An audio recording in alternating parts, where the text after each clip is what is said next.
and somehow snatch stalemate from the jaws of defeat. That's the confidence you need. And we've said from the beginning, for those of you who were with us, we previewed the bleep out of this thing. And one theme remains consistent throughout Wesley So's career. When he's confident, he does things like win the Fisher Random World Championship, and he does things like win the Chess.com Global Championship. When he's not confident, Danya, he does things like lose 11 games in a row to Magnus on Chess.com.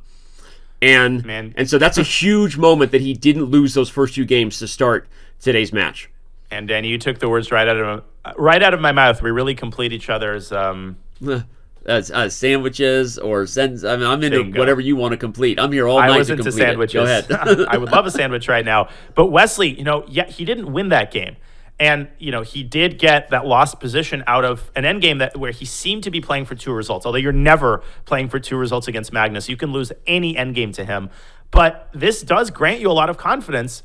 And Wesley might be telling himself, wait a second, I actually can save some of these endgames. I can compete with Magnus in the endgame. And that was a big practical boost as we see an old school line of the Najdorf. This used to be popular in the 80s and 90s.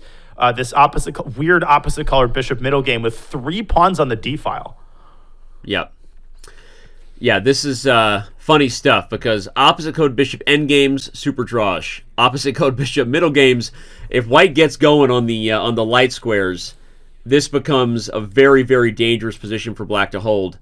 And they have a lot of time on the clock here, which tells me both of these players at least know something about this one, even if they haven't looked at this theory in a while. Yeah, this bishop g5, bishop takes f6 line, I think Vladimir Kramnik pioneered some of the ideas in the early 90s, and it's always kind of stuck around as a good backup system to the more topical responses to the Najdorf, like bishop g5, and now, of course, the English attack and 6h3. I think the position is dynamically equal. Black has good chances to generate pressure on the queen side. The queen from d8, it can come out to a5. The rook from a8 can come out to e8, grabbing control of the e file. And I'm just not really seeing white's attack yet. Although if Magnus plays h4 and then sneaks that g pawn up the board, Danny, you can't fall asleep either if you're Wesley on the king side. Yeah. No, it's interesting because objectively, white's pawn storm has more potential than black's, but there you go. Also, white's pawns are easier to target than black's, so queen a5 is super important for that, keeping white off balance and saying, hey, look, okay, if you go all in for the attack, I may grab this pawn at some point. Note that it's not a thing you really do right now, but if one example is if you take with the queen, I think that white can just trade and win material back, but okay, rook e8 instead, which is the move you were calling for. Top engine move, rook a e8, and now h4 is very likely, and he does it. And I think Magnus, we will see that in game. Queen takes d5. I wouldn't be able to resist that juicy morsel. I think Magnus will trade and then push g5 and essentially play for positional compensation in the endgame in the form of a space advantage, and maybe he'll win one of the d pawns back, likely the d4 pawn. Draw likeliest result, but given what we've seen in the endgames thus far, I'm very much cautious about making a guess and trying to forecast what this endgame is going to look like 10 moves from now. No, but you're right. Wesley takes the pawn when it was more appropriate. When I was highlighting that you wouldn't take it earlier, this rook was not on e8, and bishop e4 would have been a move. And so the whole point is now Wesley has taken the pawn at the right time, and a3. Such a Magnus move. You know what he's thinking about? I swear Magnus is already trying to set a long-term trap where this rook runs out of squares.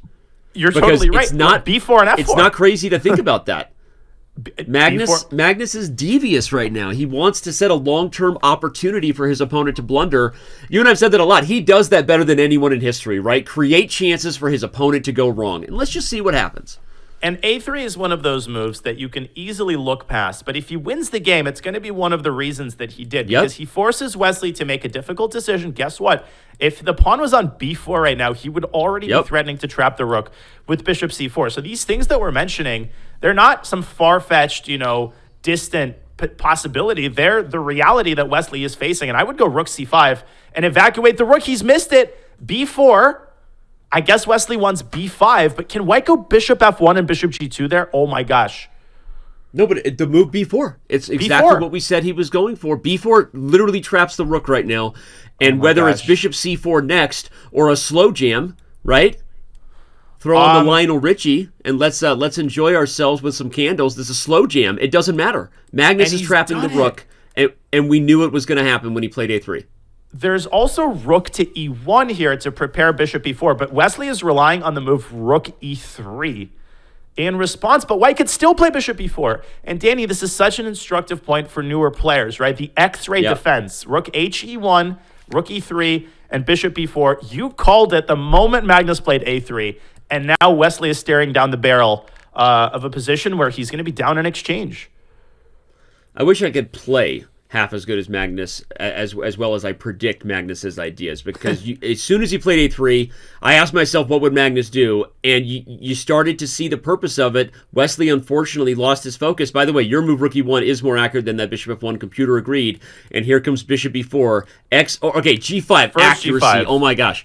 He stops h4 first, kicks the bishop. Bishop e4 is next. And Magnus Carlsen is trapping the rook in the middle of the board. Unbelievable. How another game that just makes your jaw drop open. And g5, another one of those imperceptible moments where Magnus prevented bishop takes h4. Danny, how many players, if we could briefly pull up an analysis board, instead of g5, how many players would go bishop e4 and blunder bishop takes h4, rook takes c3, d takes c3, and guess what? Black pre-moves e2, and if you take on d5 with the rook, you actually lose the game.